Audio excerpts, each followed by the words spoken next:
আসসালামু আলাইকুম। আমি doctor Tarafdar Shahniyam Ahmed, associate professor of pharmacology.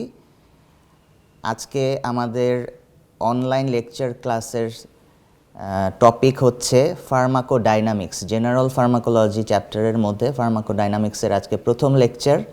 এর আগে আসলে আমরা ফার্মাকোকাইনেটিক্স কভার করেছি। আশা করি আপনারা সবাই পড়েছেন এবং রিভাইজ করেছেন। ফার্মাকোডাইনামিক্সের ডেফিনিশনটা আশা করি আপনাদের মনে আছে, যে it is the branch of pharmacology that deals with mechanism of action, pharmacological effects, adverse effects, indication, contraindication, etc. তো চলেন আজকে আমরা আমাদের লেকচার শুরু করি। What is the objective of this lecture class of about 40 minutes? At the end of this lecture, you will be able to define what is affinity, efficacy, potency, intrinsic activity, and etc.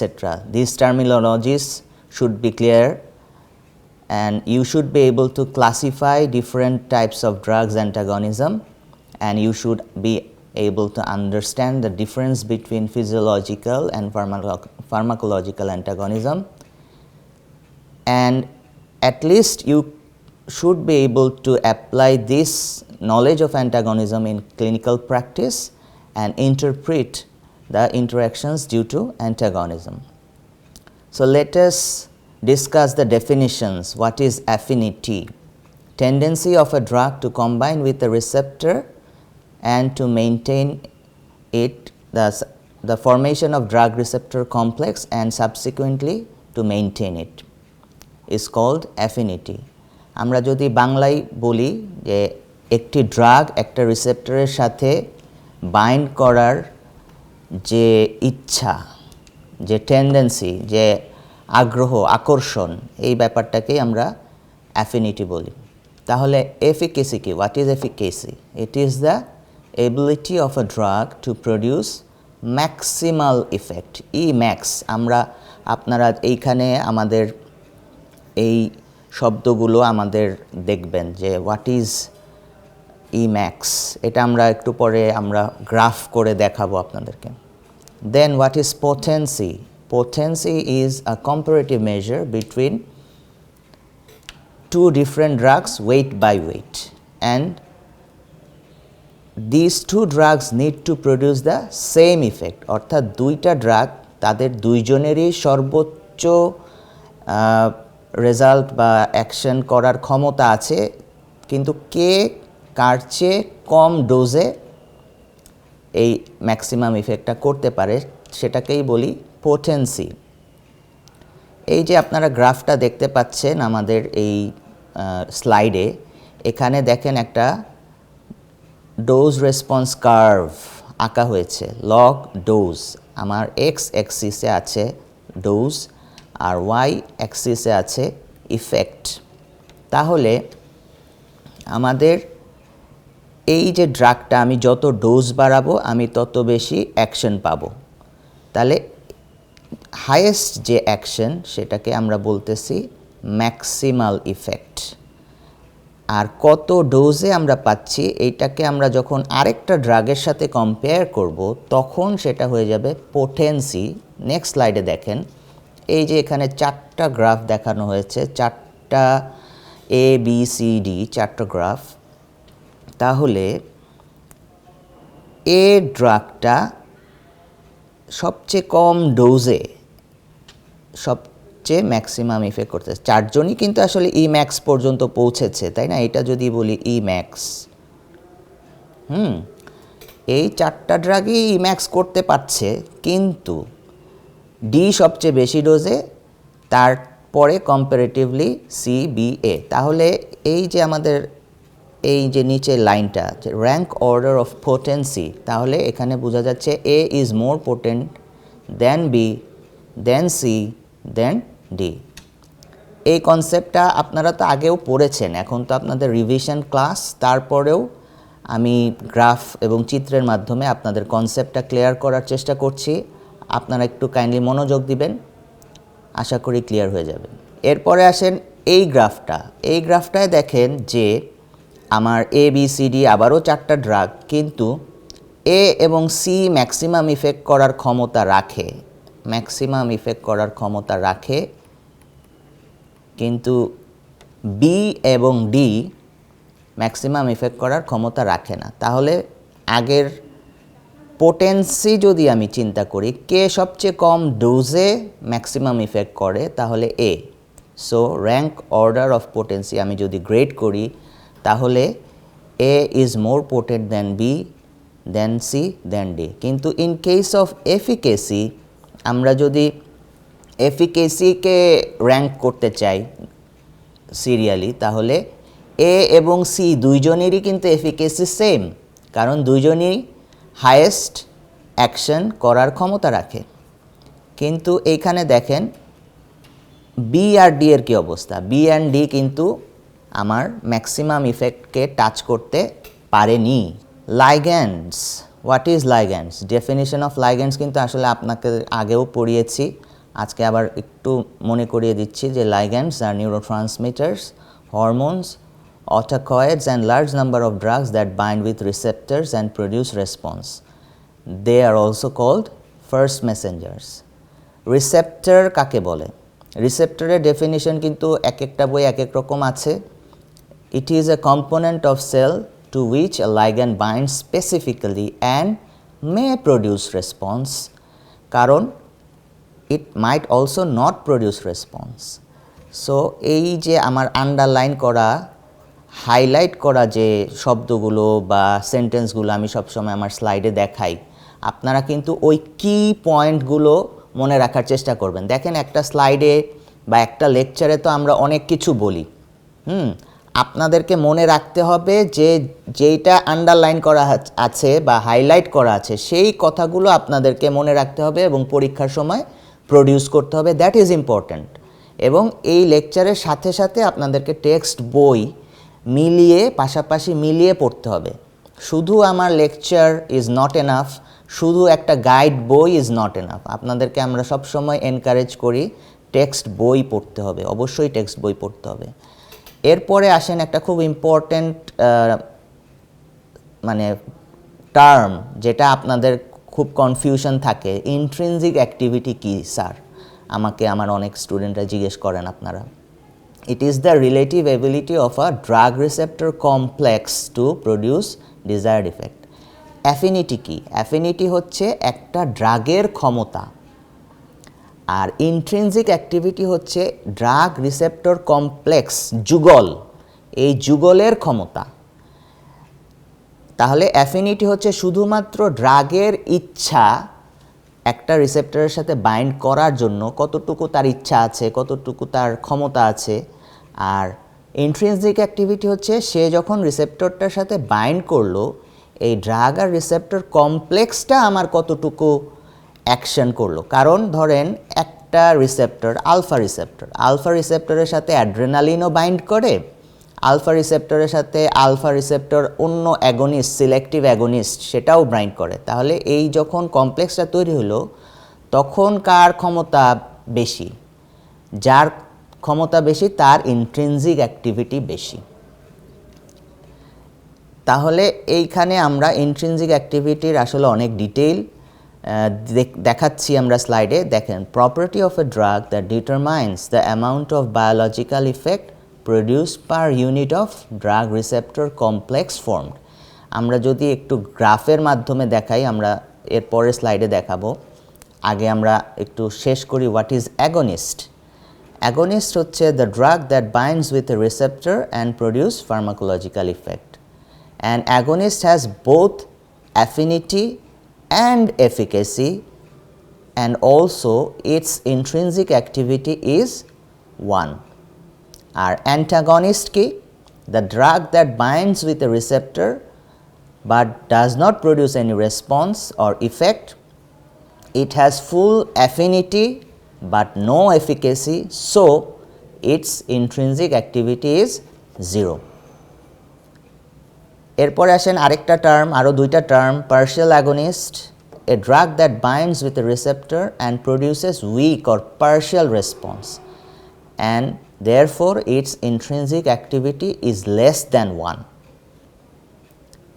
আরেকটা খুব মজার term আমরা ফার্মাকোলজিতে পড়াই, সেটা হচ্ছে inverse agonist. Inverse against is a drug that binds with a receptor and produces response that is opposite to normal agonist. আমরা example দিলেই আপনাদের ক্লিয়ার হয়ে যাবে, এবং আমরা যখন গ্রাফ দেখাবো, এই যে দেখেন গ্রাফটা, এই গ্রাফে দেখেন আমার আবারও same log dose response curve আমরা করেছি, প্লট করেছি। তাহলে এই যে সবুজ কালার সেটা হচ্ছে অ্যাগনিস্ট। আমি যখন একটা ড্রাগ দিচ্ছি সে স্লোলি রেসপন্স করছে এবং একটা সার্টেইন হাফ লাইফ পরে সে ম্যাক্সিমাম ইফেক্ট প্রডিউস করছে, ম্যাক্স আগের স্লাইডগুলো অনুযায়ী। তাহলে this is positive intrinsic activity.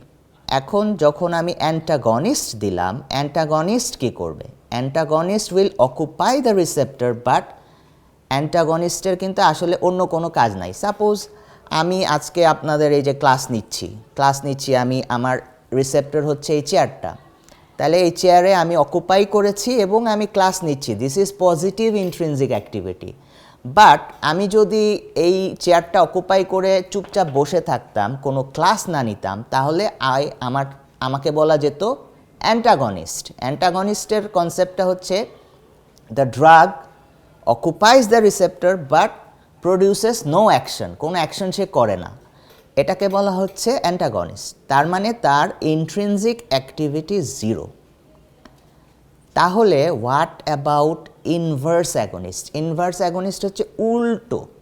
এই যে আপনার আবারও সেই গ্রাফটার মধ্যে আমরা প্লট করেছি, দেখেন বেগুনি কালার, এইটা হচ্ছে ইনভার্স অ্যাগনিস্ট। অর্থাৎ অ্যাগনিস্ট যেই অ্যাকশনটা করে, ইনভার্স অ্যাগনিস্ট তার বিপরীত অ্যাকশন করে। আপনারা কি কোনো ইনভার্স অ্যাগনিস্টের উদাহরণ বলতে পারবেন? বেনজোডায়াজেপিনের একটা ইনভার্স অ্যাগনিস্ট আছে, সেটা হচ্ছে বিটা কার্বোলিন, এবং সেটাই কিন্তু প্রথম আবিষ্কার হয়, এবং পরবর্তীতে এখন পর্যন্ত আমরা অন্যান্য অনেক ড্রাগকেই ইনভার্স অ্যাগনিস্ট হিসেবে কাজ করতে দেখি। আচ্ছা, তাহলে এই যে example of different inverse agonist in different receptors আপনারা স্লাইডে দেখতে পাচ্ছেন, যে হিস্টামিন রিসেপ্টর, হিস্টামিন 1 and 2 রিসেপ্টরের মধ্যে সেটিরিজিন, লোরাটিডিন, এরা কিন্তু অ্যাকচুয়ালি ইনভার্স অ্যাগনিস্ট হিসেবে কাজ করে। তারপর বিটা রিসেপ্টরে কার্ভেডিলোল, বুসিনডিলোল, প্রোপ্রানোলোল, এরাও ইনভার্স অ্যাগনিস্ট হিসেবে কাজ করে। বিটা কার্বোলিন এই যে দেখতে পাচ্ছেন, এটা সর্বপ্রথম আবিষ্কৃত inverse agonist. Serotonin receptor 5-HT, five hydroxytryptamine receptor যেগুলো, সেগুলোতেও কিছু ড্রাগ যারা অ্যান্টিসাইকোটিক, অ্যান্টিডিপ্রেসেন্ট, এরা এই যে ডোপামিন রিসেপ্টর, এই ড্রাগগুলোরও ইনভার্সড অ্যাগনিজম আমরা দেখতে পারি। আচ্ছা, এই যে আমাদের এই চার্ট বা টেবল যেটা আমরা এখন স্লাইডে দেখাচ্ছি, সেখানে বিভিন্ন রিসেপ্টরে কোন কোন ড্রাগগুলো ইনভার্স অ্যাগনিস্ট হিসেবে কাজ করে সেই উদাহরণগুলো দেয়া আছে। আমরা আসলে অ্যাগনিস্ট এবং অ্যান্টাগনিস্টের তো কনসেপ্টটা বুঝলাম। আমাদের নেক্সট আমরা পড়াবো what is antagonism and different classification of antagonism. খুবই ইম্পর্ট্যান্ট, এটা কিন্তু প্রফের খুবই পছন্দের একটা কোশ্চেন টিচারদের, এবং রিটেনেও আসে।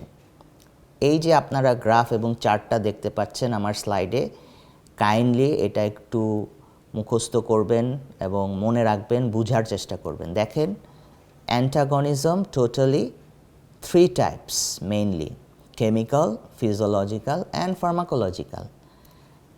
এবং ছোট করে দেখেন, পাশাপাশি কিন্তু আমি বুলেট দিয়ে দেখাচ্ছি আপনাদেরকে যে এই তিনটার মধ্যে মেইন ডিফারেন্সটা কোন জায়গায়। Chemical antagonism does not require any receptor, they actually antagonize each other chemically.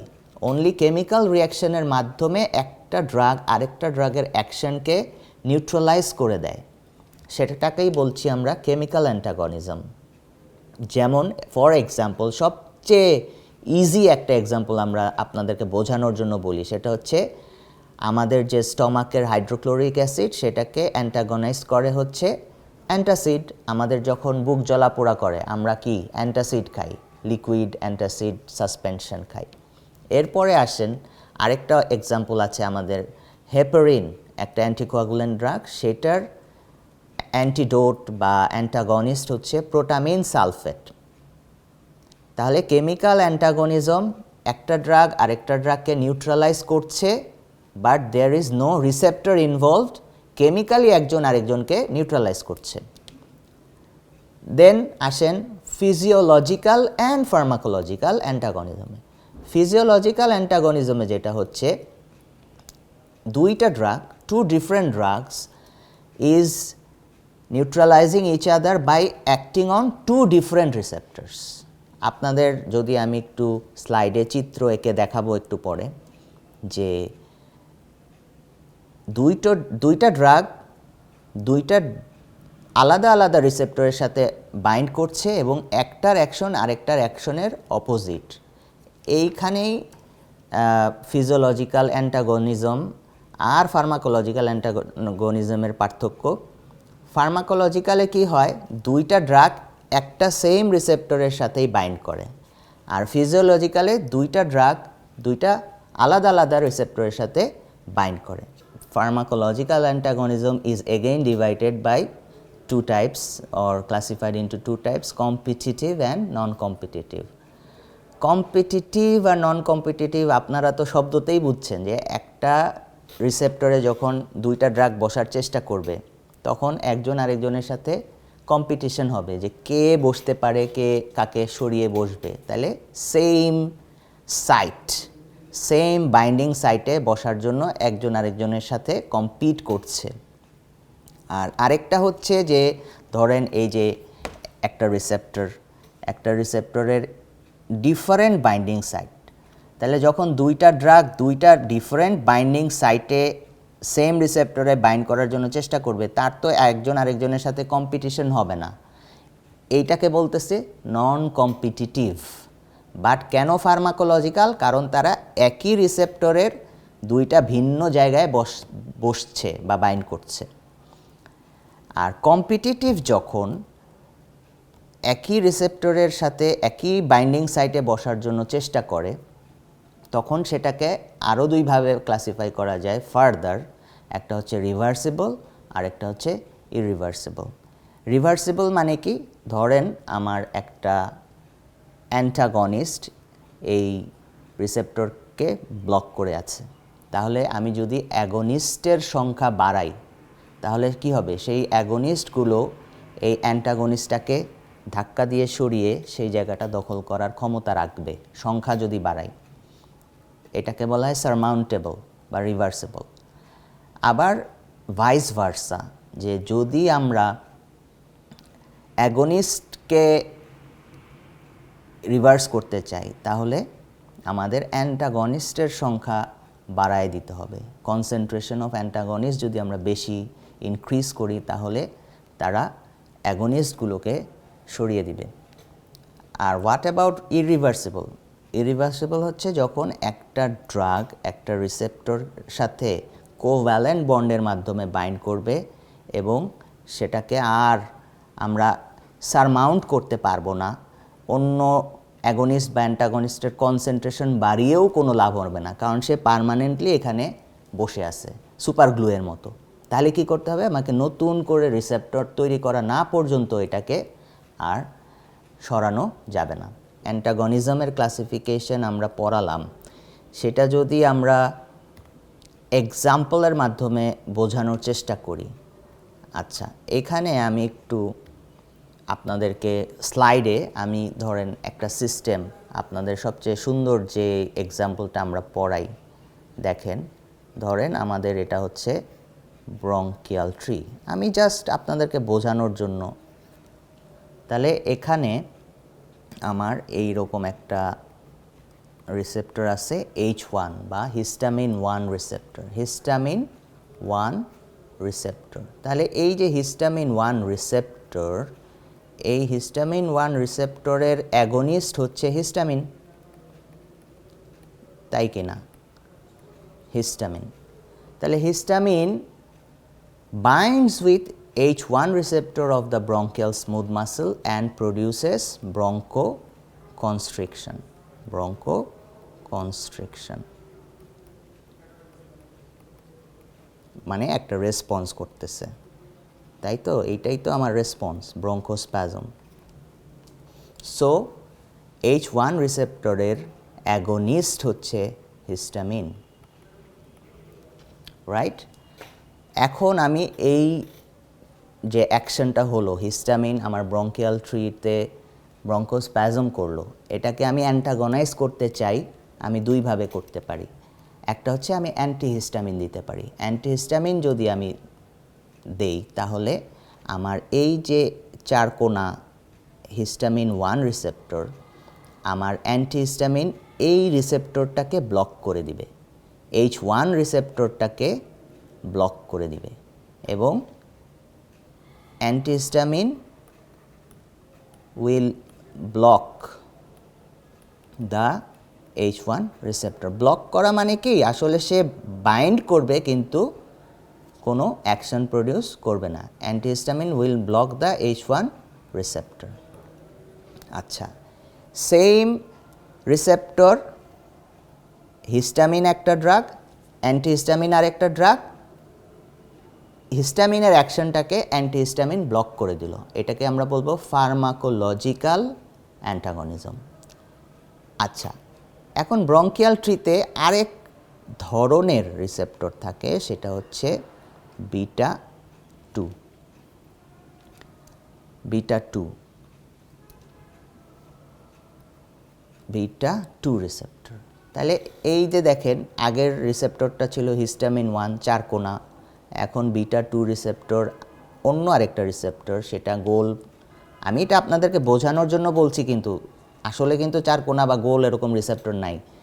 আমি জাস্ট আপনাদের কনসেপ্টটা ক্লিয়ার করার জন্য বলছি, আপনারা মনোযোগ দেন। আচ্ছা, তাহলে বিটা টু রিসেপ্টরে অ্যাগোনিস্ট হচ্ছে adrenaline. Adrenaline is a agonist of beta 2 receptor which produces a response, হ্যাঁ, সেটা কি? ব্রঙ্কোডাইলেশন।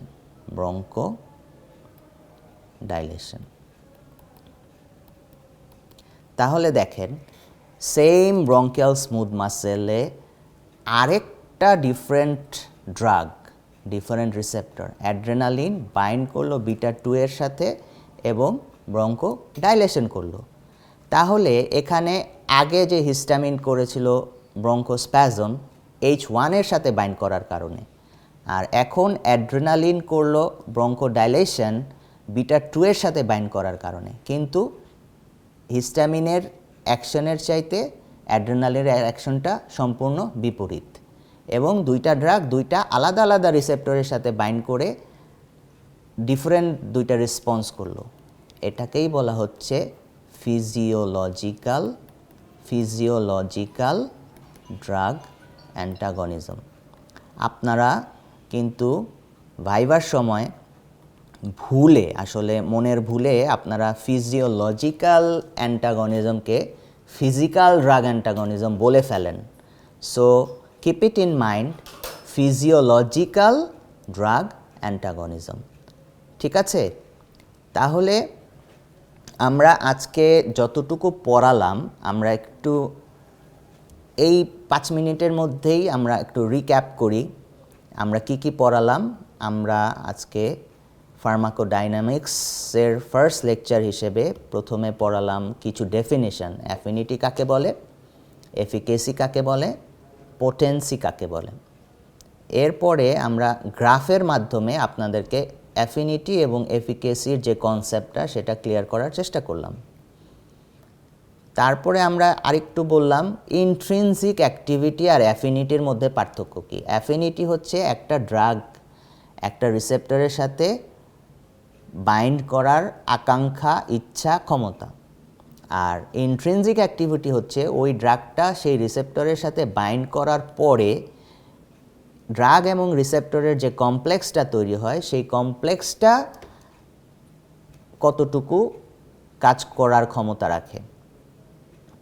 এরপরে হচ্ছে আমরা অ্যাগনিস্ট কাকে বলে, অ্যান্টাগনিস্ট কাকে বলে, ইনভার্স অ্যাগনিস্ট কাকে বলে সেটা আমরা আপনাদেরকে দেখিয়েছি, আর পার্শিয়াল অ্যাগনিস্ট কাকে বলে সেটা ডেফিনিশন বলেছি।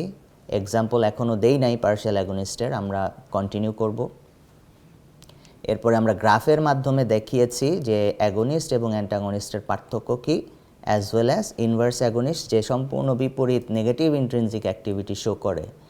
এই গ্রাফটা আপনারা কাইন্ডলি খুব মনোযোগ দিয়ে খেয়াল করবেন এবং পারলে ছবি এঁকে রেখে দেন। এরপরে আমরা কিন্তু এক্সাম্পল দিয়েছি যে ডিফারেন্ট যে রিসেপ্টর সেই রিসেপ্টরগুলোতে নতুন নতুন কোন কোন ড্রাগগুলো ইনভার্স অ্যাগনিস্ট হিসেবে এখন আমরা দেখতে পাই যে তাদের ইনভার্স অ্যাগনিজম শো করে। এরপর আমরা কিন্তু ক্লাসিফিকেশন অফ অ্যান্টাগনিজম পড়ালাম একটু আগেই এবং বললাম যে 3টা ডিফারেন্ট ক্লাস অফ অ্যান্টাগনিস্ট আছে, কেমিক্যাল, ফিজিওলজিক্যাল অ্যান্ড ফার্মাকোলজিক্যাল, এবং এদের ডিফারেন্সগুলো বলার চেষ্টা করলাম ছবি এঁকে। তাহলে এই নলেজটা, এই যে আমরা এতক্ষণ পড়লাম অ্যান্টাগনিজম, সেটা আপনাদের কী কাজে লাগবে? ডেফিনেটলি এটা কাজে লাগবে আপনারা যখন ক্লিনিক্যালে ওয়ার্ডে যাবেন। যেমন ধরেন একটা পয়জনিং হলো, মরফিন পয়জনিং, তাহলে মরফিন পয়জনিংকে আপনি নিউট্রালাইজ করবেন কি দিয়ে? সেটা আপনি নিউট্রালাইজ করবেন সেটার একটা অ্যান্টিডোট দিয়ে। তো অ্যান্টিডোট আসলে কিন্তু অ্যান্টাগনিস্ট, অ্যান্টাগনিস্টকেই আমরা লেম্যান টার্ম হিসেবে অ্যান্টিডোট বলি। তাহলে মরফিনের অ্যান্টিডোট হচ্ছে ন্যালোক্সোন, বেনজোডায়াজিপিনের অ্যান্টিডোট হচ্ছে ফ্লুমাজেনিল। তারপরে আপনাদের তো শকের ম্যানেজমেন্ট পড়ানো হবে, অ্যানাফাইলেকটিক শক, হাইপোভলেমিক শক, বিভিন্ন রকম শক। তাহলে অ্যানাফাইলেকটিক শকের কিন্তু ট্রিটমেন্ট 2টা, একটা হচ্ছে ফার্মাকোলজিক্যাল অ্যান্টাগনিস্ট আমরা দিব অ্যান্টিহিস্টামিন, আর ফিজিওলজিক্যাল অ্যান্টাগনিস্ট আমরা দিব অ্যাড্রেনালিন। এবং তখন কিন্তু টিচার আপনাকে ভাইভাতে জিজ্ঞেস করবে, এইখানে একটু তুমি এক্সপ্লেন করো তো কীভাবে ফার্মাকোলজিক্যাল অ্যান্টাগনিজম হলো আর কিভাবে ফিজিওলজিক্যাল অ্যান্টাগনিজম হলো। তাহলে ফিজিওলজিক্যাল অ্যান্টাগনিস্ট অ্যাড্রেনালিন আর ফার্মাকোলজিক্যাল অ্যান্টাগনিস্ট অ্যান্টিহিস্টামিন। তারপরে আমরা বললাম যে কেমিক্যাল অ্যান্টাগনিজম আমরা ইউজ করি পেপটিক আলসার যখন হয় তখন যে অ্যান্টাসিড ইউজ করি। এটা তো অ্যাকচুয়ালি এই নলেজটাকেই আমরা অ্যাপ্লাই করলাম, অ্যান্টাগনিজমের নলেজটাকেই তো অ্যাপ্লাই করলাম। আরেকটা খুব সুন্দর আছে যে আমরা একটা ড্রাগের ডিউরেশন অফ অ্যাকশন বাড়াতে পারি। যেমন আমরা যদি পেনিসিলিনকে প্রোবেনিসিড দিয়ে অ্যান্টাগনাইজ করি, বা প্রোবেনিসিড অ্যাকচুয়ালি কম্পিট করে same secretory mechanism within the nephron, তখন সে পেনিসিলিনকে এক্সক্রিশন হতে বাধা দেয় এবং পেনিসিলিনের ডিউরেশন অফ অ্যাকশন বডিতে বেড়ে যায়। অ্যান্ড ফাইনালি আমরা একটা উদাহরণ দেখিয়েছি যে একটা ড্রাগের এফিকেসি বা পোটেন্সি আমরা কমাতে পারি বাই ড্রাগ অ্যান্টাগনিজম। এটা অ্যাকচুয়ালি অ্যান্টিবায়োটিক চ্যাপ্টারে আমরা আরও ডিটেইল পড়াবো। পেনিসিলিন একটা ব্যাকটেরিসাইডাল অ্যান্টিবায়োটিক এবং টেট্রাসাইক্লিন একটা ব্যাকটেরিওস্ট্যাটিক অ্যান্টিবায়োটিক। এই দুটো একসাথে দিলে কি হবে সেটা আসলে নেক্সট চ্যাপ্টারে আমরা কন্টিনিউ করব ইনশাল্লাহ। তাহলে আশা করি আমরা আজকের ক্লাসটা আমরা নেক্সট ক্লাসে আরও কন্টিনিউ করব। আপনারা বুঝতে পেরেছেন আজকে আমাদের সময় আসলে শেষ হয়ে যাবে, কারণ 40 মিনিটস ইজ ওভার। জি, থ্যাংক ইউ সবাইকে। আসসালামু আলাইকুম ওয়া রাহমাতুল্লাহি ওয়া বারাকাতুহু। আমরা আবার এই ক্লাসটা কন্টিনিউ করব নেক্সট দিন। ধন্যবাদ।